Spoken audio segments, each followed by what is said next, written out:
noches, bienvenidos a este webinar de la Sociedad Colombiana de Pediatría y FENAVI para hablar hoy un tema de interés, estrategias para lograr hábitos de vida saludables de alimentación en la infancia.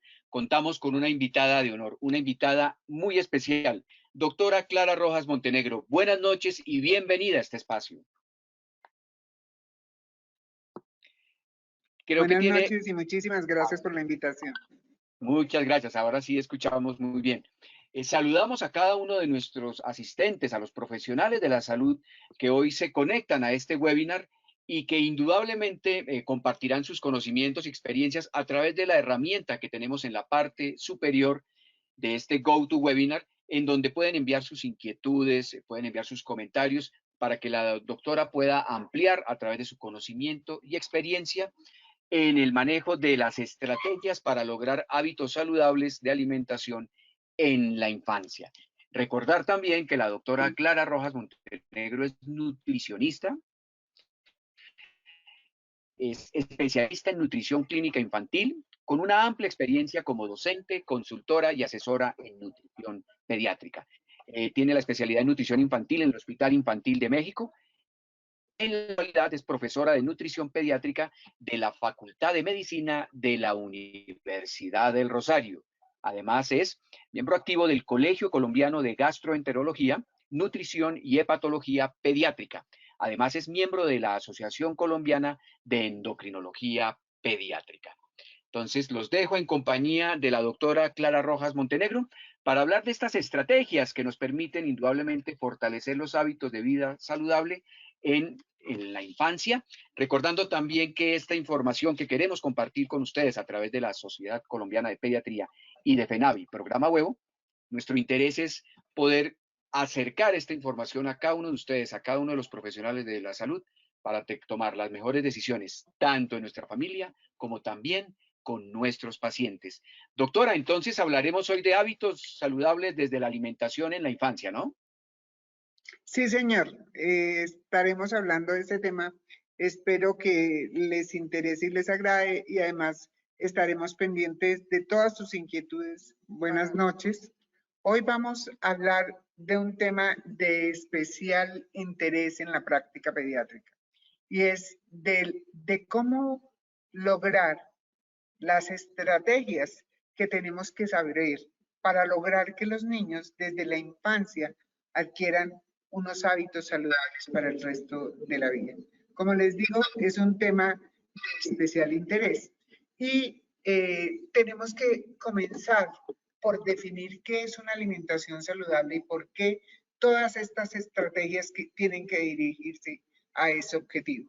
En primer lugar, recordemos que la alimentación saludable es aquella que permite alcanzar y mantener un funcionamiento óptimo del organismo, del ser humano, y promueve en los niños el crecimiento y desarrollo ideal, conserva y restablece la salud en determinadas enfermedades y además disminuye el riesgo de padecer algunas de ellas, como por ejemplo las enfermedades crónicas no transmisibles. Además, asegura la reproducción, la gestación y la lactancia. Recordemos lo que ha sido clásico, que creo que todos sabemos, y es cómo la alimentación saludable es, a ver, yo no sé si estamos viendo, la alimentación saludable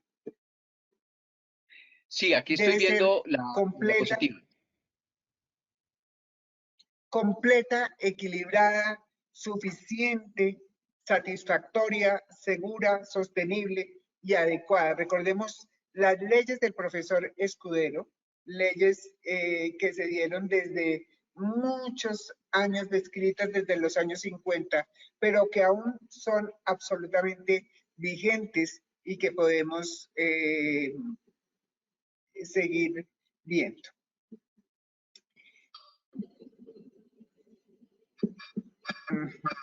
Volví a considerar el... Aló, ¿me oye? Aquí la escuchamos, tenemos el slide de la alimentación saludable debe ser. Es que no me pasa aquí, no sé qué pasa.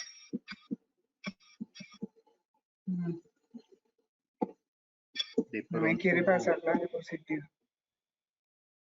Ya. ¿Qué pasa, doctora? ¿Qué necesita? No sé, se trabó. Ya, ¿cuáles son los beneficios de la alimentación saludable? ¿Por qué buscamos una alimentación saludable?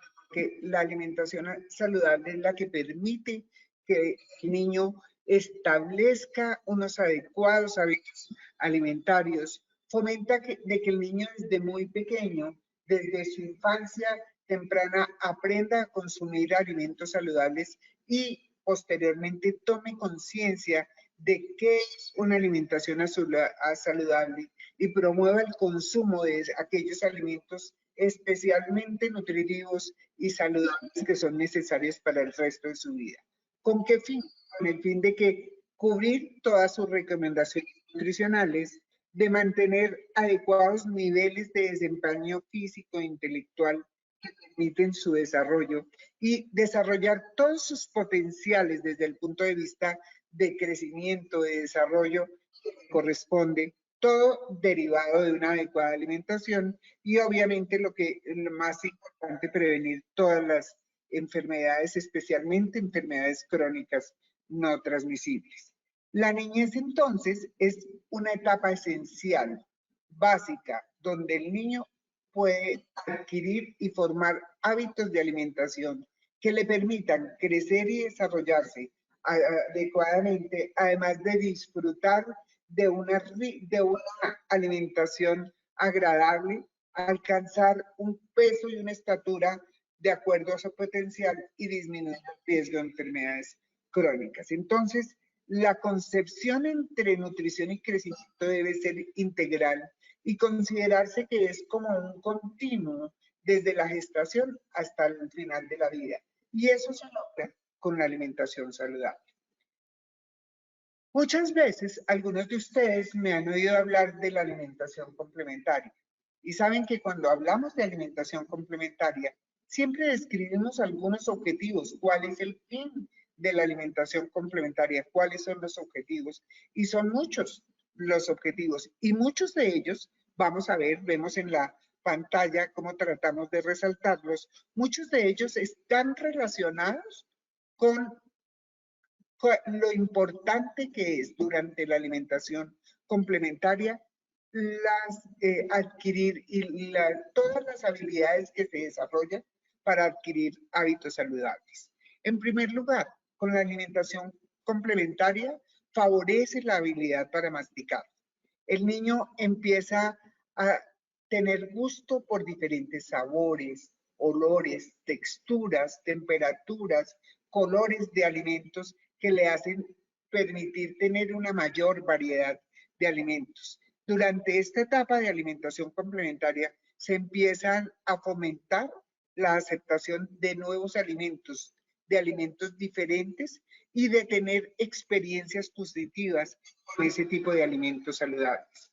Además, es la época, la alimentación complementaria, justo esa época, que permite promover y desarrollar hábitos de alimentación saludable porque es cuando el niño empieza a tener experiencia con diferentes olores, sabores, texturas y alimentos fundamentales que son los que constituyen la alimentación saludable y eso le va a permitir crear algunas bases para su futuro patrón de alimentación. Además, le permite al niño fomentar esa capacidad innata que tiene para autorregular la cantidad de alimentos que consume. Eso hace que el individuo, el ser humano, pueda regular el consumo teniendo un aprendizaje claro de lo que es hambre y saciedad para conducir su alimentación es trascendental para mantener la salud. Además, conduce al niño esa alimentación complementaria a participar, a integrarse a la alimentación de la familia y le permite prevenir muchos factores de riesgo para desarrollar enfermedades como alergias, obesidad, desnutrición, diabetes, resistencia a la insulina, síndrome metabólico, hipertensión arterial, etcétera, etcétera.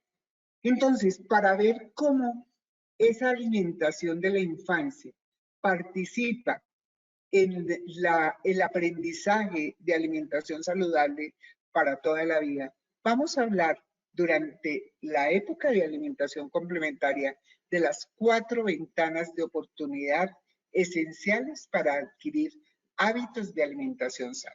Esa primera ventana son los primeros 1000 días, lo que hemos conocido como la ventana de oportunidad de los primeros 1000 días. La otra es la ventana inmunológica, que es el periodo durante el cual se introducen alimentos al niño para evitar o prevenir o disminuir el riesgo de que se creen reacciones adversas de tipo alérgico. La otra es la ventana crítica que tiene el niño para aprender diferentes sabores y a comer diferentes alimentos de diferentes sabores, ácido, dulce, etcétera. Y la última ventana durante este periodo de alimentación complementaria es la ventana de aprendizaje de masticación, que es aquella época límite donde el niño debe aprender a masticar, a comer alimentos cada vez de mejor consistencia y qué alimentos debe aprender a comer para tener esos hábitos saludables. La primera ventana, decíamos, es la ventana de oportunidad, que se inicia desde la gestación y va hasta los 24 meses. Actualmente, quiero pedir disculpas a los asistentes porque hemos tenido problemas de internet, pero espero que en adelante no.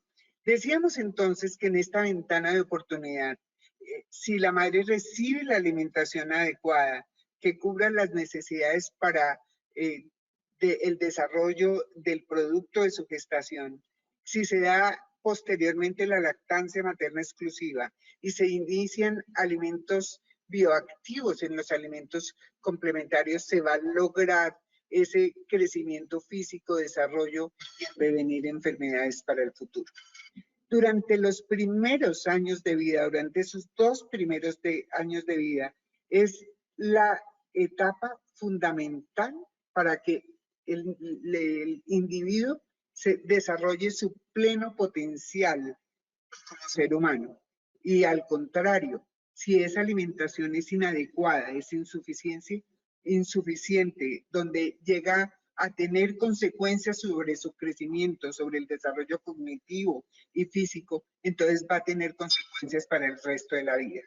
A largo plazo, si hay deficiencias nutricionales tempranas en esta época de los primeros 1000 días, va a tener consecuencias en toda capacidad de trabajo, rendimiento intelectual, salud reproductiva y estado de salud del niño.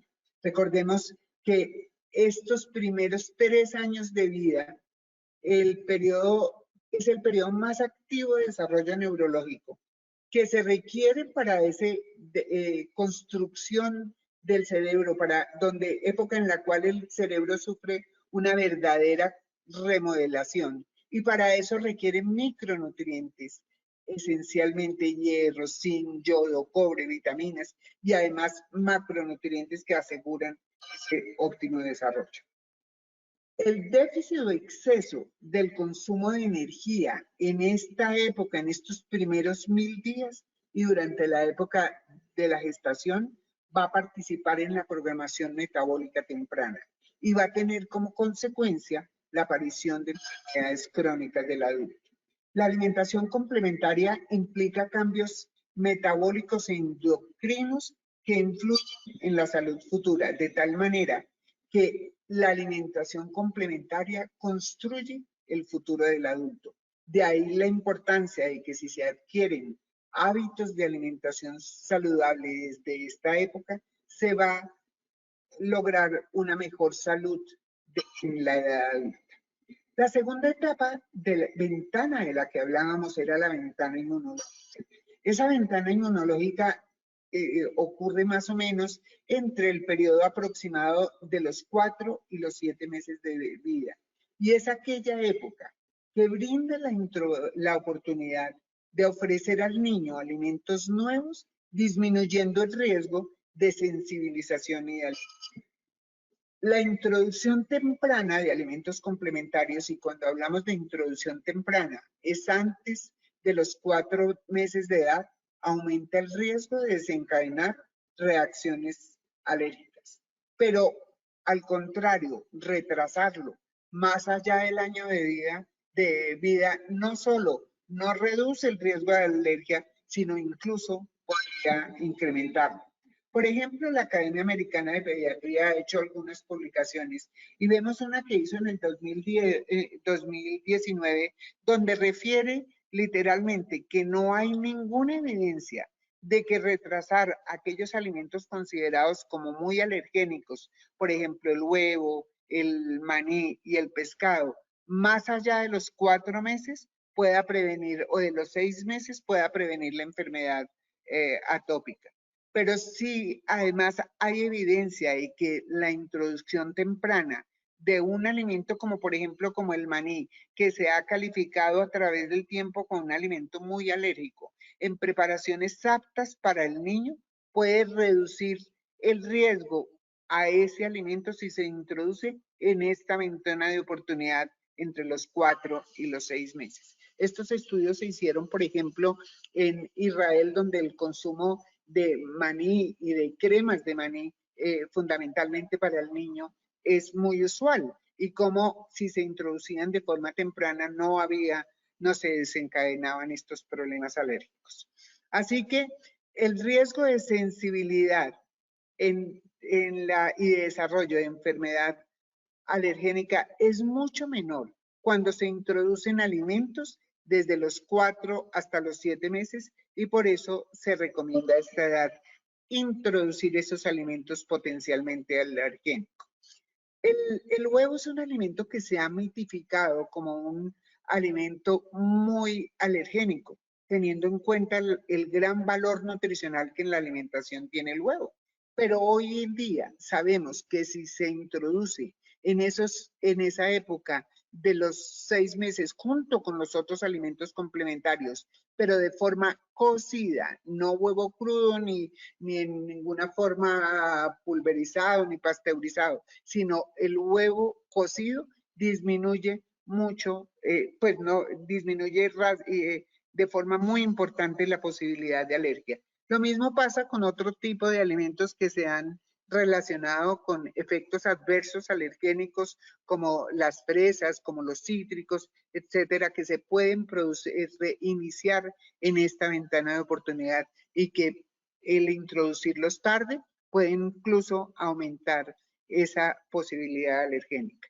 La otra es la ventana crítica de aceptación de sabores. Es la tercera ventana de la que vamos a hablar. Y es que sabemos que si nosotros introducimos en el momento oportuno alimentos de diferentes sabores y texturas, el niño va a ser mucho más receptivo y va a aprenderlos a consumir más fácilmente. Más aún, si sabemos que desde el desarrollo embrionario hay el desarrollo de muchos sistemas que ayudan a esta aceptación de diferentes sabores y texturas. Sabemos que entre la sexta y la séptima semana ya hay desarrollo de la lengua y de papilas gustativas. En la octava semana, el niño deglute el líquido amniótico. En la 12ª semana, ya el bebé tiene un sistema gustativo activo, el feto en esta edad. Y a la 16ª semana hay percepción de sabores. Desde ese punto de vista sabemos que, y se ha visto como si el niño se expone a diferentes sabores de acuerdo al consumo de la madre, es decir, si la madre consume diferentes sabores como frutas, verduras, durante la gestación, está exponiendo al niño a esos sabores desde útero y es posible que esto permita que este tipo de alimentos los acepte más fácilmente cuando se inicie la alimentación complementaria. Lo mismo pasa en la época de la lactancia, en esa infancia temprana donde se ha referido como cuando la madre come, durante la madre lactante consume frutas, consume verduras, eso permite que el niño tenga experiencia con estos sabores y pueda aceptarlos más fácilmente posteriormente en la alimentación complementaria, que se inicia a partir de los 6 meses en la infancia tardía. Así que la dieta materna durante la gestación, durante la lactancia y la alimentación familiar juega un papel fundamental en el tipo de sabores, de texturas que el niño consume en sus alimentos complementarios. Por otra parte, por ejemplo, vemos cuando hacemos referencia a esa ontogenia, ese aprendizaje de las experiencias gustativas, se ha referido como niños que están alimentados exclusivamente con fórmula por tener la fórmula un perfil más dulce de sabor, un perfil único de sabor, pueden tener mayor dificultad de aceptar inicialmente las frutas y verduras.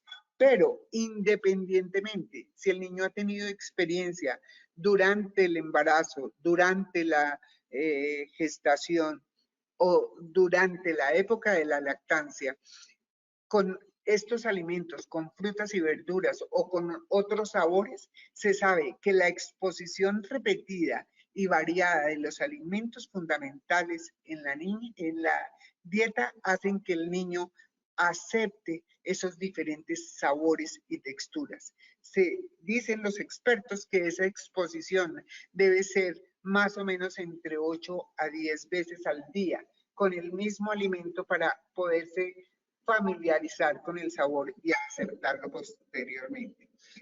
El consumo continuo y progresivo de frutas y verduras durante la época de alimentación complementaria es esencial para que el niño las acepte por el resto de su vida. Igual, en cuanto teniendo en cuenta esa ontogenia, ese aprendizaje de experiencias gustativas, recordemos que debemos ofrecer al niño alimentos que sean bajos en sal y sin azúcar para evitar que posteriormente haya una ingesta excesiva el resto de su vida. Entonces, las experiencias tempranas de esos diferentes gustos y sabores promueven una alimentación saludable y tienen un impacto significativo en la salud y en disminuir la asociación de enfermedades crónicas no transmisibles generadas por alimentación no saludable o por trastornos en la nutrición generados por la alimentación no cereal. Otro aspecto que debemos tratar cuando estamos hablando de esta adquisición del niño del gusto por diferentes sabores y texturas es recordar que en esa época de inicio de la alimentación complementaria es una época importante de plasticidad cerebral, que es aquella época en que el niño adquiere es más sensible a las influencias ambientales para cambiar determinadas conductas. Y esas experiencias sensoriales en los estadios iniciales de la alimentación complementaria va a tener una relación directa con las preferencias o las aversiones que tenga el niño hacia determinados alimentos. Entonces, la exposición repetida al mismo alimento es que hace que el niño de forma temprana adquiera gusto por diferentes sabores, por diferentes temperaturas, gusto por diferentes colores de alimentos y aumenta la probabilidad de que el niño tenga una alimentación más saludable con alimentos fundamentales después de los 6 años de vida. La última ventana de que les quería hablar es la ventana de aprendizaje de masticación. Esta ventana es la que aquella época de la vida donde el niño empieza a recibir alimentos de mayor consistencia y siempre la pregunta es en qué momento le damos esos alimentos a los niños de consistencia apropiada. La consistencia de los alimentos en la alimentación complementaria debe evolucionar muy rápidamente, gradualmente, pero muy rápidamente, siempre de acuerdo con los requerimientos nutricionales. Como lo vamos a ver más adelante, durante la primera época de la alimentación complementaria, habitualmente el niño todavía está recibiendo leche materna y la leche materna o la lactancia cubre la mayoría de sus necesidades nutricionales. El fin de la alimentación complementaria es llenar una tercera parte de las calorías que requiera, pero fundamentalmente el ofrecer micronutrientes. Así que esa es la razón por la cual los alimentos que se ofrezcan al niño deben ser alimentos más íntegros, alimentos donde se conserve su composición nutricional y se conserven los nutrientes. El ofrecer al niño alimentos que no sean líquidos, que no sean en jugos, en sopas, en caldo, sino alimentos en forma de puré, de consistencia suave, que va progresando rápidamente a consistencia semisólida y posteriormente a alimentos sólidos en pequeños trozos, es fundamental para cubrir esos requerimientos nutricionales. La consistencia en que le ofrecemos al niño alimentos comienza con esa consistencia suave, tipo puré refinado, un puré suave, y va evolucionando gradualmente hasta llegar a alimentos sólidos, que son los que nos va a asegurar que el niño cumpla sus requerimientos nutricionales. Y además, el ofrecerlo de esta forma va a estar de acuerdo a las habilidades del niño.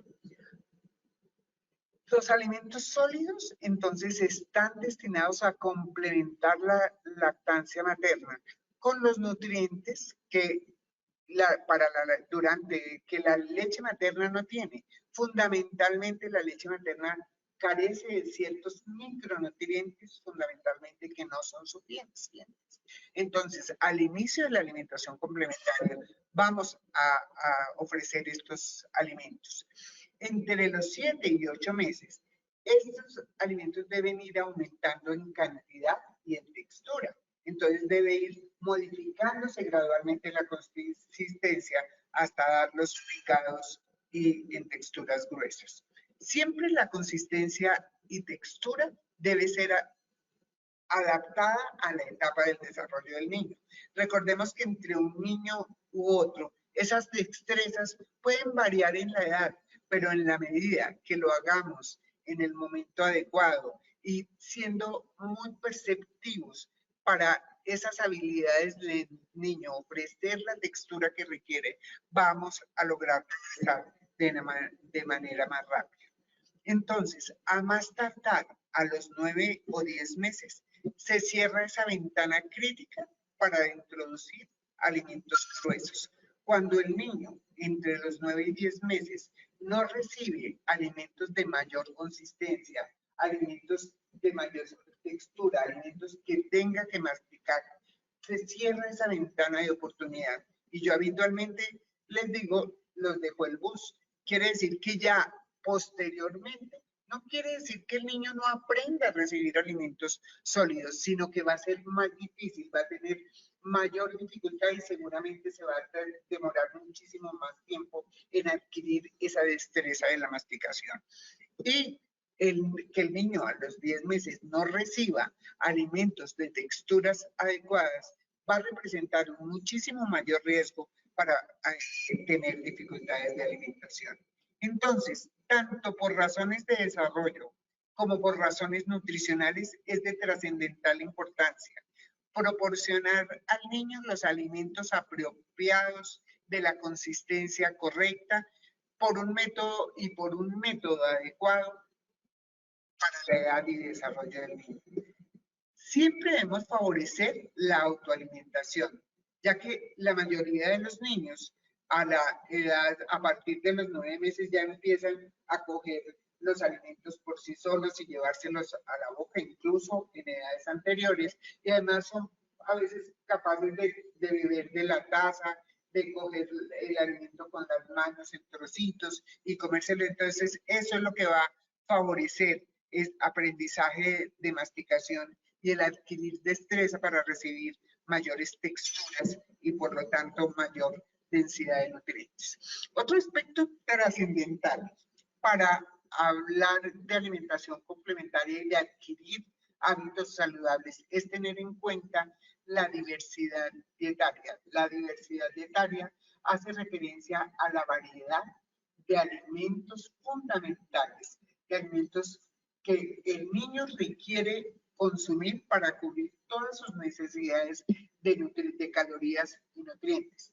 Entonces, cuando los niños pequeños se les ofrece una variedad de elementos fundamentales.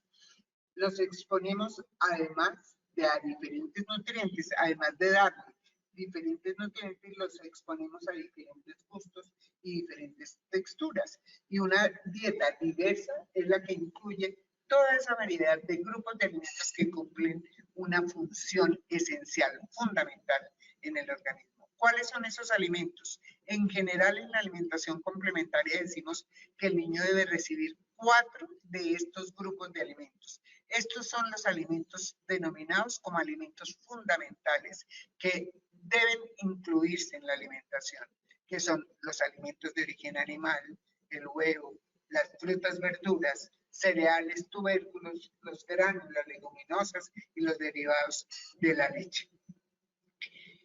La deficiencia más prevalente, la deficiencia nutricional más prevalente en el mundo y su enfermedad consecuente, que es la anemia, es la deficiencia de hierro. Es por esa razón que se recomienda iniciar la alimentación complementaria con alimentos ricos en hierro y además con aquellos alimentos que potencializan su absorción. Las carnes son alimentos fundamentales, esenciales, fuentes de hierro que tienen proteínas de excelente calidad y que son muy ricas en nutrientes, en hierro, en zinc, en vitamina B12 y además en proteínas de excelente calidad. Se recomienda, por ejemplo, iniciar la alimentación complementaria con carnes de fácil digestibilidad, el pollo, que es de fácil digestibilidad, de fácil preparación en estos purés suaves que recomendamos. El saber que las vísceras se pueden preparar de forma fácil en estas purés y que son preferencialmente ricos en nutrientes esenciales, las carnes rojas, que nos dan este hierro de que estamos hablando, este hierro, zinc, vitamina B12, es bien importante para seleccionarlos como uno de los alimentos fundamentales para iniciar la alimentación complementaria. Hago especial referencia también al pescado y al salmón, porque además de tener unas proteínas de excelente cantidad, son fuentes de ácidos grasos omega 3. El otro alimento que se ha identificado mucho, pero que sabemos por lo que les decía anteriormente, que debe introducirse en alimentos complementarios, que es un alimento tal vez más económico, de excelente valor biológico, su proteína, de excelente valor nutricional, un alimento fundamental, muy importante, se puede iniciar a partir del inicio de la alimentación complementaria de los 6 meses, siempre teniendo en cuenta que debe ofrecerse cocido. Las frutas y verduras, no solo por su contenido nutricional, ricas en vitamina A, ricas en otras vitaminas y ricas en vitamina C, tenemos que introducirla rápidamente con esos alimentos ricos en proteínas y hierro, porque potencializan la absorción del hierro y además son fuentes de nutrientes fundamentales para el niño, que el niño es carente durante estos primeros meses de vida, que la leche materna no alcanza, aquellos nutrientes que la leche materna no alcanza a cubrir. Otro elemento fundamental que da calorías, que ayuda al microbioma intestinal, que le da fibra a la alimentación, que da carbohidratos, son los cereales y tubérculos. Especialmente entre más natural sea el alimento, muchísimo mejor, y entre más integral, muchísimo mejor, y en preparaciones suaves. Las leguminosas sabemos que son muy ricas en proteínas de origen vegetal, son ricas en varios nutrientes, en varias vitaminas, son ricas en fibra, son ricas en proteína de origen vegetal, entonces son alimentos esenciales, muy fáciles de preparar y muy fáciles de ofrecer al niño y con un exquisito contenido nutricional. Y el otro son los derivados lácteos. La leche materna a veces no llega a ser suficiente para cubrir las necesidades de lácteos, entonces dependiendo de cómo sea la lactancia materna, se introducen en la alimentación complementaria alimentos como, por ejemplo, como yogur, como quesos en pequeñas cantidades para complementar el aporte de calcio. Obviamente, cuando no reciben leche materna, los niños deben ser alimentados con fórmulas lácteas infantiles, pero la elección en alimentación láctea obviamente es la leche materna. La otra aspecto que debemos tener en cuenta, además de la diversidad de nutrientes, de la diversidad alimentaria, la diversidad de nutrientes. Los niños pequeños sabemos que tienen una capacidad gástrica muy limitada, por lo tanto comen solo pequeñas cantidades, solo muy pocas cucharaditas, y esas pequeñas cantidades debemos dárselas en comidas muy pequeñas, muy ricas en nutrientes, para maximizar su aporte nutricional en cada bocado que ofrecemos. Los cereales preparados en papillas, en compotas, están mandados a recoger, porque sabemos que solos no proporcionan ni la cantidad de energía, ni la cantidad de otros macro y micronutrientes como proteínas, minerales y vitaminas que requiere el niño durante este inicio de la alimentación complementaria, cuyo objetivo es suplir esos nutrientes que no tiene la leche materna. Entonces, las compotas de fruta no cumplen con este requisito y no son lo ideal. Es importante para mejorar la densidad calórica y la densidad de nutrientes el tener en cuenta la importancia de la grasa y la calidad de la grasa que le damos a los niños. Los ácidos grasos omega 3 se encuentran en el pescado, pero por ejemplo tenemos la carne, el pollo, que también ofrece una cantidad importante de ácidos grasos poliinsaturados. Los aceites vegetales favorecen también el desarrollo cognitivo. Y nunca ofrecer alimentos que sean procesados. Este tipo de alimentos deben limitarse porque tienen un gran vínculo con las enfermedades crónicas no transmisibles y con todos los procesos inflamatorios. Entonces, los alimentos ricos en nutrientes y ricos en energía son los que deben ofrecerse en cantidades apropiadas, pequeñas, en porciones adecuadas para el niño, pero si le damos pequeñas cantidades, pero muy ricas en nutrientes, estamos cumpliendo la misión de la alimentación complementaria. A este cuadro era que les hacía referencia cuando vemos cómo realmente las necesidades del niño en los primeros meses de inicio de la alimentación complementaria, en su gran mayoría lo sigue cubriendo la lactancia materna. Solo de la necesidad aproximada de esta edad, un poco más de 600 calorías, 400 de ellas las puede dar la lactancia y solo 200 calorías las tiene que dar la alimentación complementaria. En la medida que va avanzando la edad, pues cada vez la alimentación complementaria debe ir cumpliendo una mayor aporte energético y mayor cantidad de estos otros macronutrientes. Esto lo logramos si la alimentación es diversa y si la densidad de energía es suficiente, que la mejoramos, como les decía, dando alimentos muy densos en nutrientes con consistencias más gruesas. Se recomienda entonces, siempre es una pregunta muy usual de las madres cuando le estamos indicando la alimentación complementaria, ¿y cuánto tengo que ofrecerle?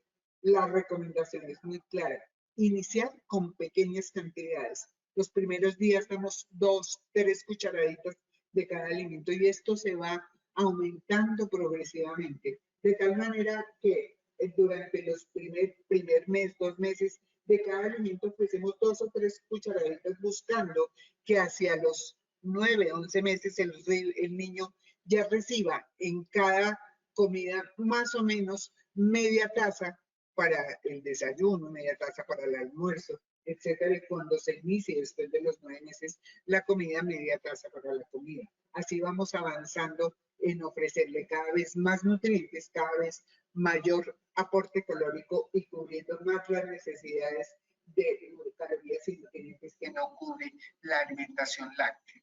De tal manera que más o menos hacia el año de edad, el niño debe estar recibiendo media taza por porción. Y esta cantidad debe ir progresando hasta los 2 años, donde cada porción corresponde a una taza.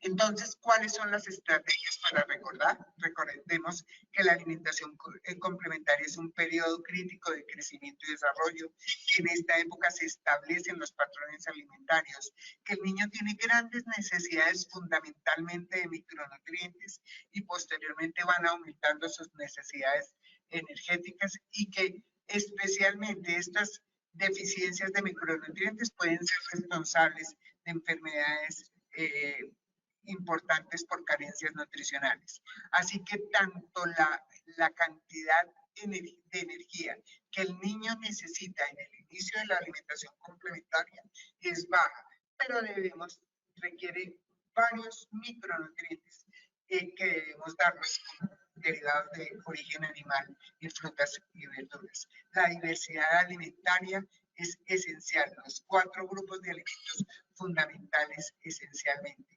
Debemos disminuir el riesgo de deficiencia de nutrientes si damos este grupo de alimentos y si vamos cambiando a diferentes sabores, diferentes texturas y diferentes colores de alimentos. Estos son los nutrientes que esencialmente son más sensibles de tener carencia: el hierro, el zinc, la vitamina A, el calcio, la vitamina E, se me borró ahí, pero que son muy importantes. Siempre debemos asegurar alimentos que son muy densos en nutrientes, de tal manera que para lograr eso no debemos ofrecer ni jugos, ni sopas, ni compotas, ni bebidas dulces, ni caldos, ni alimentos con azúcar o con calorías vacías y pobres en nutrientes. No ofrecer leche entera antes del año de edad. El niño tiene contraindicación y esto puede aumentar el riesgo de pérdida de sangre por heces o de enfermedad alérgica, y la pérdida de sangre favorece la anemia. Se pueden ofrecer otros derivados lácteos, no dar azúcares simples, no dar jugo. La cantidad de jugo es mínima para ofrecer en estos niños, y dar alimentos con menor riesgo de agantamiento. Leche de vaca. Las bebidas vegetales, el tiempo no me da para hablar mucho de esto, pero las bebidas vegetales no cubren las necesidades de lactantes, y los jugos naturales pues son calorías que son diluidas. No dar bebidas azucaradas ni alimentos que no cumplen ninguna función nutricional. Recordemos que el estado nutricional actual, las alteraciones nutricionales, estamos viviendo en una triple carga de malnutrición, donde hay una alta prevalencia de desnutrición, cada vez mayor prevalencia de obesidad, pero la malnutrición más frecuente es la desnutrición oculta, que es aquella desnutrición silenciosa que es dada fundamentalmente por deficiencia de micronutrientes, que las manifestaciones clínicas son muy claras, pero que sus consecuencias pueden ser para toda la vida. Les decía que la alimentación complementaria, pues tenemos que hablar de la gran prevalencia que hay actualmente del vegetarianismo y los veganos, cómo se ha aumentado una prevalencia en el 350%, pero ser muy claros que la alimentación vegetariana y vegana fundamentalmente no cubre las necesidades nutricionales. Y por eso cuando la familia decide definitivamente nos consulta porque quiere que su hijo sea vegetariano y vegano, la primera reacción nuestra es evitar que se siga esta conducta. Pero cuando es por unas creencias muy fuertes, tenemos que saber que hay muchas deficiencias como hierro, zinc, vitamina B12, yodo, DHA, EPA, etcétera, etcétera. Y por lo tanto, si el niño, si la familia decide ser vegana, tiene que tener un acompañamiento permanente del pediatra para lograr complementar todos estos nutrientes que no logra recibir con la dieta vegetariana, pero que además va a ser un complemento nutricional y una suplencia que tiene que ser para el resto de la vida. Así que no recordemos que no debemos dar alimentos que no cumplan la alimentación, una función nutricional. La alimentación debe ser óptima con los alimentos fundamentales y debe ser muy perceptiva, permitiendo al niño autorregular la comida. Las comidas familiares forman hábitos alimentarios para el niño y para toda la vida. Así que para lograr una alimentación saludable, en niños ya después de que reciben su alimentación complementaria y comienzan la otra etapa de alimentación escolar en jardines y eso, debemos saber que el aporte de calorías que recibe el niño debe tener un equilibrio. ¿Cuántas calorías recibe? ¿Cuántas calorías gastan? Que la alimentación debe incluir todos los grupos de alimentos fundamentales para cubrir sus necesidades nutricionales.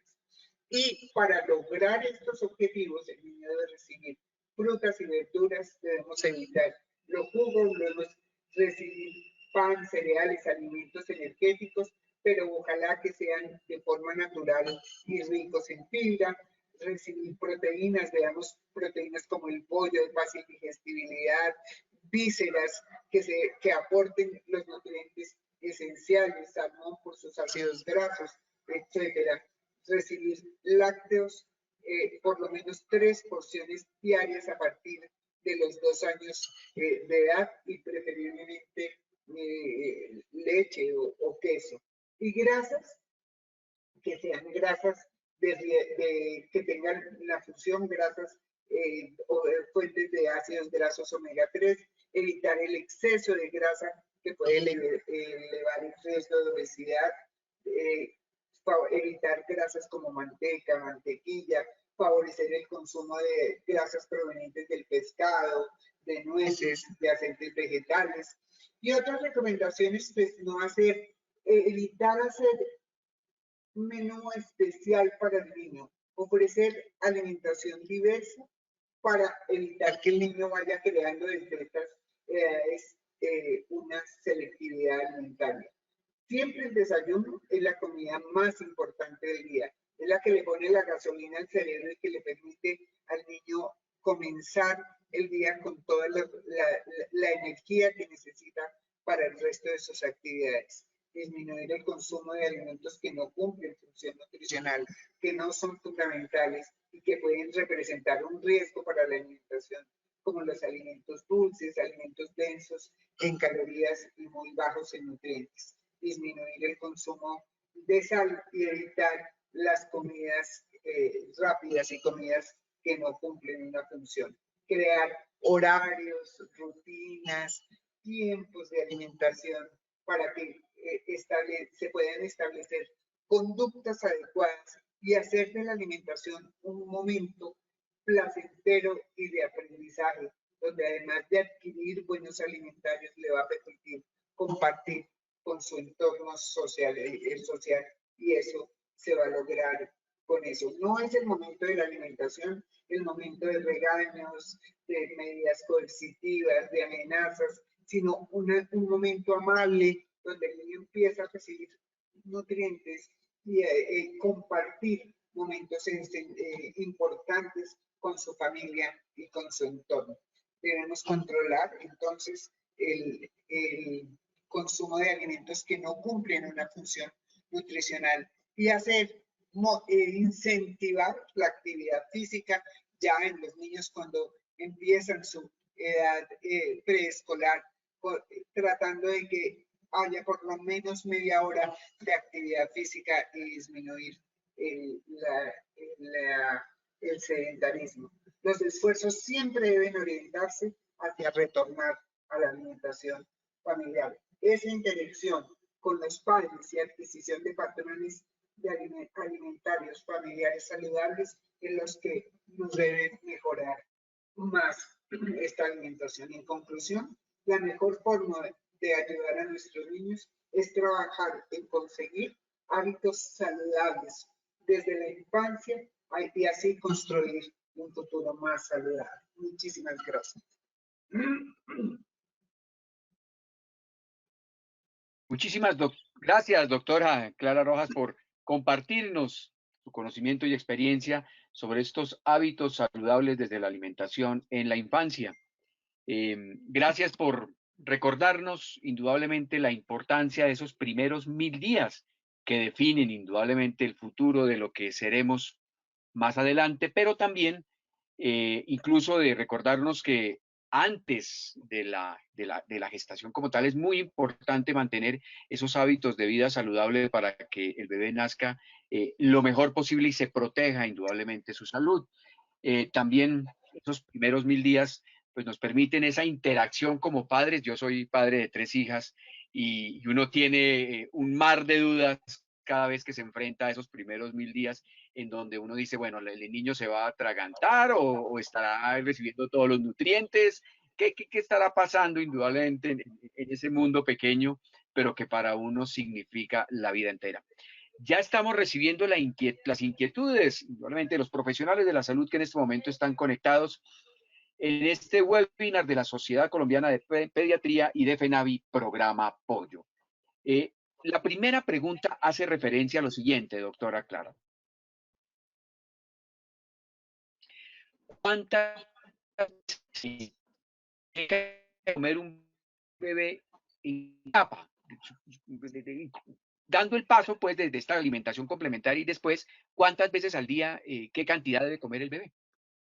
Pregunta. El niño, inicialmente la alimentación se inicia por el consumo de una comida al día y posteriormente 2 comidas. Hasta los 9 meses el niño normalmente recibe la primera y la segunda comida, es algo al desayuno y luego la comida. Y a partir de los 9 meses ya empieza a recibir más o menos 3 comidas, desayuno, almuerzo, comida, en las cantidades en que mencionábamos, y posteriormente empiezan a recibir las comidas intermedias, una máximo 4 comidas al día a partir del año de edad.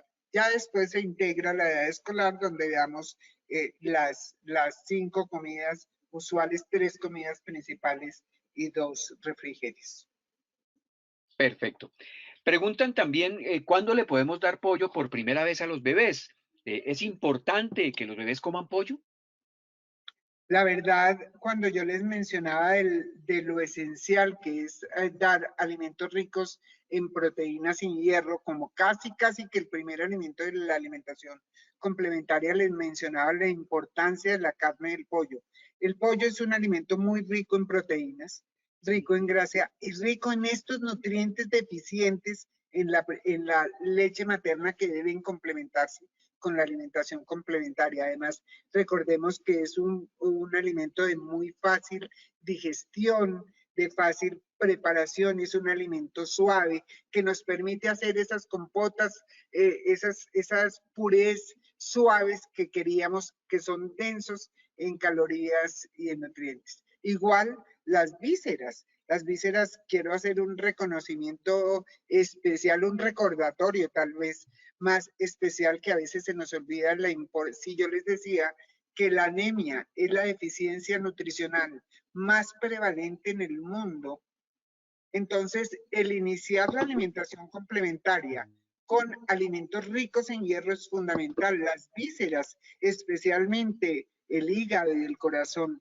de pollo, las vísceras en general, son una fuente exquisita de hierro, de vitamina B12, de ácido fólico, de varios nutrientes que son de vitamina A, que son esenciales, esos micronutrientes críticos en esa primera infancia.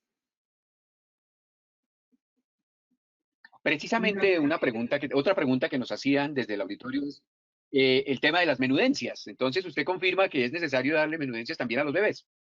Sí, se nos olvida, son no se consumen muy fácilmente, son de bajo costo, y en el niño, por esta densidad en nutrientes tan exquisita que tiene, pueden utilizarse en pequeñas cantidades de acuerdo a la cantidad que requiere el niño, y como les decía, son ricas fundamentalmente en hierro, en zinc, en esos nutrientes que son esenciales. Eso es cierto, Vitamina doctora. D. Incluso escuchando, recordaba mi niñez, mi infancia, no necesariamente después de los 1000 días, pero sí más adelante, y de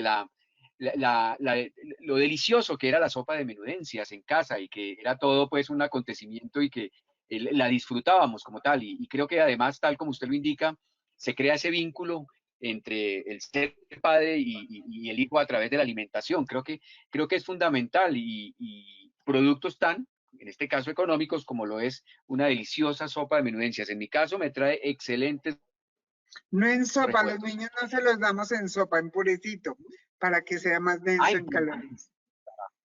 entonces, purecito con las menudencias y después sí, más adelante la sopita. Ujú. Muy bien, doctora, muchas gracias. Aquí seguimos aprendiendo.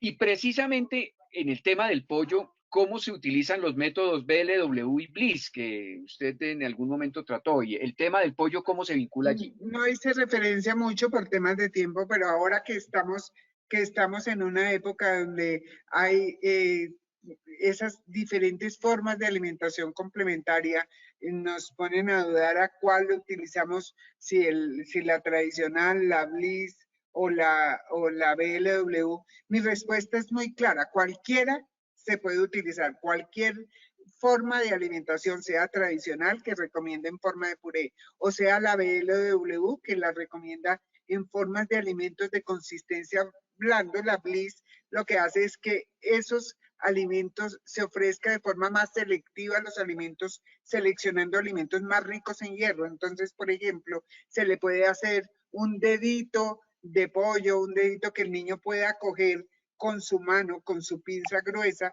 llevar a la boca sin riesgo de atorarse.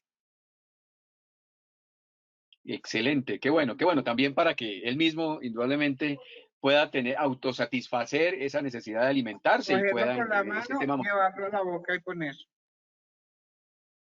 Qué bueno, recordando ese ser padres, ya llega indudablemente todas esas imágenes en la mesa.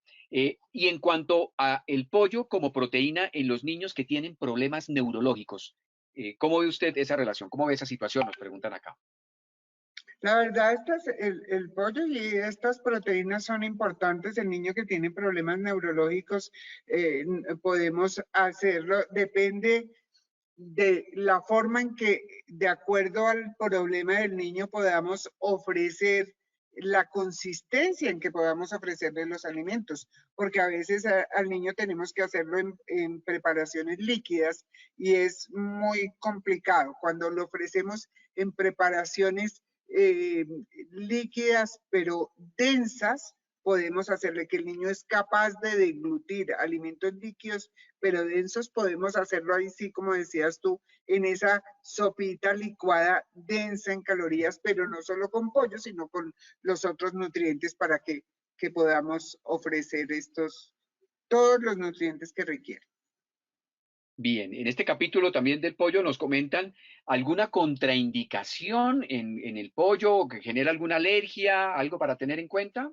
No, miren que tal vez el pollo es de los alimentos que no quiere decir que no haya niños que puedan tener un riesgo y desencadenar alergia al pollo. Existen y tenemos tal cual paciente que tiene unas alergias múltiples, pero en general, como es por sus características, no es un alimento que tenga una relación alta con reacciones adversas inmunológicas. Qué bueno, qué bueno. Ahora, para iniciar el tema del huevo, el alimento huevo, se recomienda dar primero la yema unos días y bien cocinada y después el resto completo. ¿Cómo funciona el tema del huevo? La verdad, no importa si se comienza por la yema o por la clara.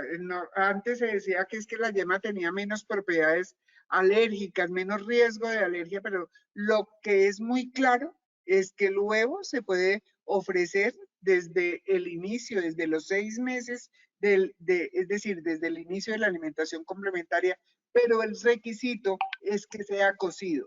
Nunca dar huevo que sea dábamos mucho huevo melcochudo o huevo tibio, no, huevo cocido, lo que conocimos como huevo duro, Ujú.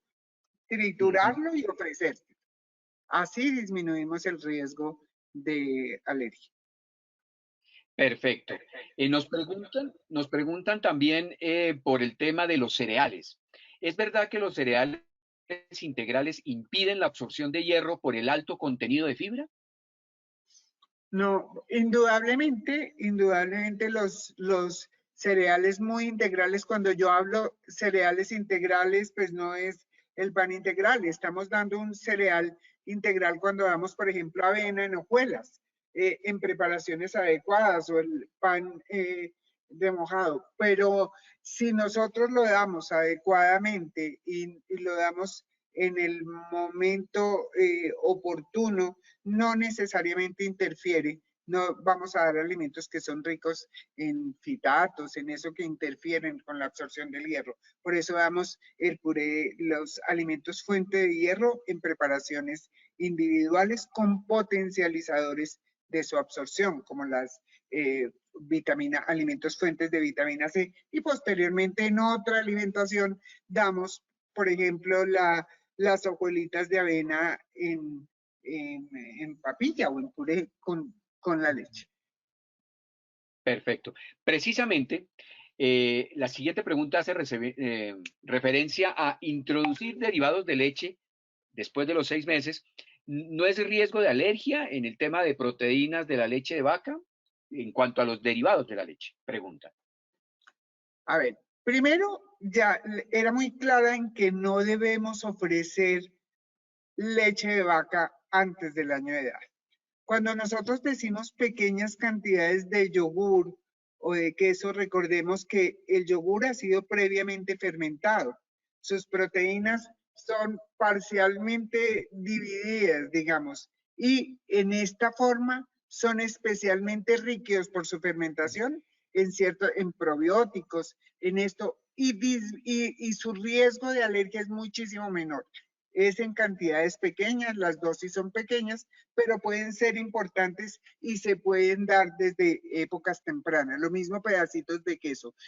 No los damos obviamente en niños que son alérgicos a la leche de vaca, no, pero la introducción oportuna no hace que tenga mayor alergia. Es que la leche de vaca entera es la que está contraindicada después, antes del año de edad. Perfecto, doctora. Hacen referencia también a los frutos secos, los profesionales de la salud que en este momento están conectados a nuestro webinar, como las almendras, las nueces de nogal, son ricos en vitaminas y minerales. ¿La contraindicación es solo por el riesgo de ahogo o los podemos triturar, desmenuzar y podérselos dar a nuestros niños? Es bien interesante esta pregunta porque es bien importante recordar que para dárselos debemos dárselos en preparaciones especiales. No podemos dar las pepitas son de altísimo riesgo de atragantamiento, entonces podemos darlo, por ejemplo, en crema de maní, triturarlos, volverlos cremita, como los dan untados en su cereal, en eso o en pequeñas cucharaditas, pero en crema, en texturas muy suaves, no en grano. El niño no es capaz el riesgo de dar grano es altísimo. Tiene que ser en preparaciones suaves, trituradas, pequeñas, en crema. Muy bien, muy bien. Dos últimas preguntas. La primera de ellas hace referencia a recordarnos, por favor, la primera vez en que se ofrecen los alimentos, ¿son varios al tiempo o yo puedo ir poco a poco ofreciendo los alimentos y mirando si de pronto se desarrolla alguna alergia? Ok, no, la recomendación sí es muy clara, no la mencionamos porque no era el objetivo, pero la recomendación es muy clara. Siempre debemos dar un alimento a la vez y probar su tolerancia por lo menos por 48 a 72 horas.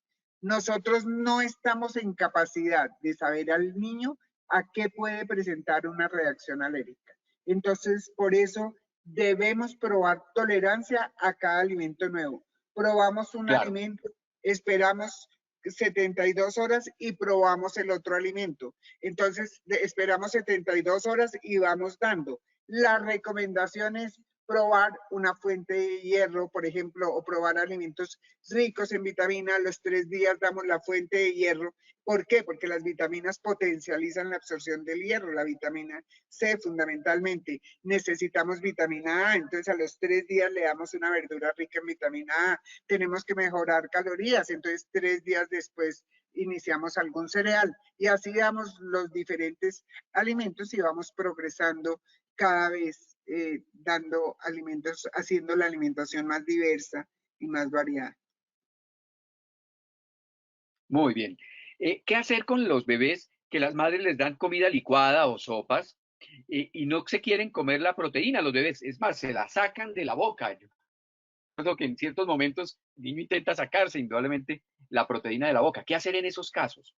Aquí es donde es Interesante. importante tener en cuenta eso que les decía y esa ventana de oportunidad para el aprendizaje de la masticación. El niño tiene una ventana para aprender a masticar, que es hasta los 9 o 10 meses de vida. Por eso la recomendación de iniciar con texturas suaves, gruesas, es decir, ese puré suave, ese puré, licuar la carne muy blanda, el pollo muy blando hasta dejarlo un puré, posteriormente mezclarlo con los otros alimentos y muy rápidamente ir aumentando la textura de esos alimentos para que a los 9 a 10 meses el niño reciba alimentos en trocitos. Cuando esto no se da, es cuando posteriormente tenemos estas dificultades de alimentación, porque el niño percibe algo grueso en la boca y tiende a sacárselo, especialmente lo más grueso son las carnes y tiende a sacarlos. Entonces, la recomendación es inicialmente darla muy triturada, dar carne molida, dar la carne licuada, enmascarada con otros alimentos, pero de forma muy suave para que el niño se acostumbre al sabor, cada vez aumentar la textura. Pero recuerden que cuando el niño entre los 9 y 10 meses no ha aprendido a recibir alimentos gruesos, nos vamos a demorar muchísimo más en aprender. Muchas veces llegamos niños a los 18 meses, a los 2 años de edad o a veces más que no han aprendido a recibir texturas gruesas, que tienen dificultad de alimentación, que es la consecuencia de no recibir alimentos de textura adecuada oportunamente.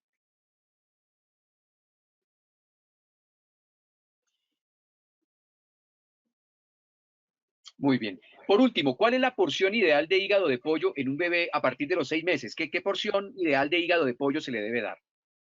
¿Se acuerda que les decía que comentemos por una cucharadita? ¿Escuchó Pero bien? normalmente la cantidad Sí. que debe llegar a consumir es alrededor de la onza. Las mamás entienden mucho por el tamaño de la palma de la mano. Son alrededor de entre iniciar por 5 gramos e ir aumentando a 10, 15 gramos por un tiempo y posteriormente vamos aumentando y el mismo niño va regulando sus porciones, pero habitualmente es una buena guía para la mamá el tamaño de la palma de la mano. Y en ese orden de ideas, cuando uno introduce el pollo después de los 6 meses y lo recibe bien el bebé, ¿lo podemos dar al almuerzo y a la comida? ¿Y con qué lo podemos acompañar, por ejemplo? Bueno, ahí hablábamos de la diversidad de la alimentación. Entonces, siempre en cada alimentación debemos dar alimentos diversos, dar 4 de los 6 alimentos fundamentales. Entonces, el almuerzo puede ir la proteína, que sería el pollo, podemos ir a cualquier verdura que sea fundamentalmente fuente de vitamina C o de vitamina A y posteriormente algún cereal. Todo en el mismo plato, servir las 3 cosas de forma muy suave, pueden ser mezcladas en textura suave o pueden ser de forma independiente, que mi recomendación es que sea de forma independiente para que el niño vaya aprendiendo a diversificar sus sabores y sus gustos hacia diferentes alimentos. Así es, pero lo podemos dar al almuerzo y a la comida, el pollo. Después recordemos que comenzamos con una comida, y después de los 9, 10 meses damos la comida nocturna. Al principio Muy para bien. no la leche sigue siendo, durante el periodo de alimentación complementario, sigue siendo un alimento fundamental. Entonces, en el comienzo es importante, pero en la medida que avanza la alimentación complementaria, vamos aumentando los alimentos complementarios y ya la leche empieza a disminuir su protagonismo. Muy bien, muy bien. Y ya para terminar, ¿qué hacemos con los niños que son selectivos a la hora de comer, lo que llaman el picky eater? ¿Qué El hacemos con esos niños? requieren un tratamiento con mucha paciencia, perseverancia y constancia, porque hay que enseñarles a comer. Pero aquí aplica mucho lo que decíamos, es la experiencia que tiene el niño con diferentes sabores y texturas lo que lo hace ir ampliando sus gustos. Los niños se niegan. Los niños que oportunamente reciben diferentes sabores, texturas de alimentos fundamentales y ya, y que no aprenden a comer dulces, que no aprenden a comer otro tipo de dulces, y que la conducta de alimentación, las conductas que los padres siguen con los alimentos es adecuada, disminuimos mucho la probabilidad de esos problemas de selectividad y de dificultad de alimentación. Cuando ya se presenta, pues hay que hacerlo con mucha paciencia, pero es cómo establecer rutinas de alimentación. Un niño que no come y que sabemos que no come por causa orgánica, lo primero que tenemos que hacer es hacerle dar hambre y que el niño coma porque tiene hambre.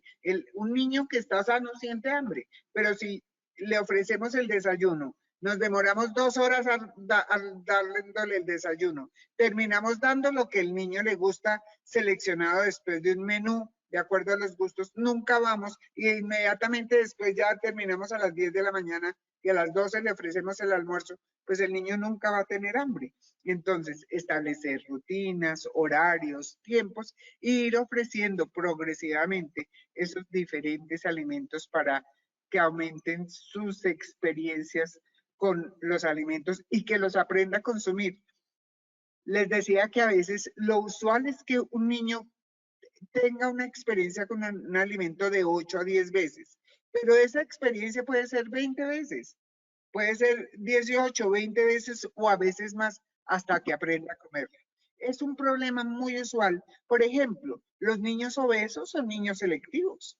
Es muy frecuente. ¿Pero por qué son selectivos? ¿Por qué no comen frutas y verduras? Porque les encantan las comidas rápidas, comen alimentos, bebidas dulces, chatarra y eso, y nunca aprendieron a comer el resto. Si nosotros les quitamos eso y al niño le da hambre, pues obligatoriamente tiene que tener experiencias poco a poco con esos alimentos que rechaza. Así es, doctora, así es. Muchísimas gracias, doctora Clara Rojas, por compartir, Gracias a ustedes. ¿no?, sus conocimientos y experiencias en este tema tan fascinante. Al fin y al cabo, recordaba yo a mi abuela cuando preparaba en casa los alimentos y le decía a uno, hay que comer lo que hay. Y uno disfrutaba en la mesa lo que brindaba, indudablemente bajo el calor de la familia. Recordar también a nuestros profesionales de la salud que están conectados, agradecerles indudablemente el tiempo, la paciencia y indudablemente, esta función de ser padres en cuanto a la alimentación, que hay que insistir, persistir, resistir y nunca desistir con una alimentación completa y variada, porque tal como lo comenta la doctora Clara Rojas, va a ser ese aporte para una buena adultez y una buena vejez, ¿no? De ser un buen adulto mayor, que es lo que queremos al finalizar, lógicamente, nuestra vida, poder movernos y pensar por sí mismos, y eso se da desde los inicios. Doctora Clara Rojas, muchísimas gracias, muy amable por compartir sus conocimientos y experiencias. Leonardo, muchísimas gracias a ti y a toda la asistencia por haber estado presentes en esto. Cualquier inquietud, por favor, me la hacen llegar. Espero poder resolverlo y muchísimas gracias por la invitación. En nombre de la Sociedad Colombiana de Pediatría y del programa Apoyo de FENAV y FONAP, una feliz noche a cada uno de ustedes. Por favor, en estos momentos, cuídense mucho, un saludo muy especial y muchísimas gracias por habernos dejado entrar en su oficina o quizás en sus casas. Feliz noche.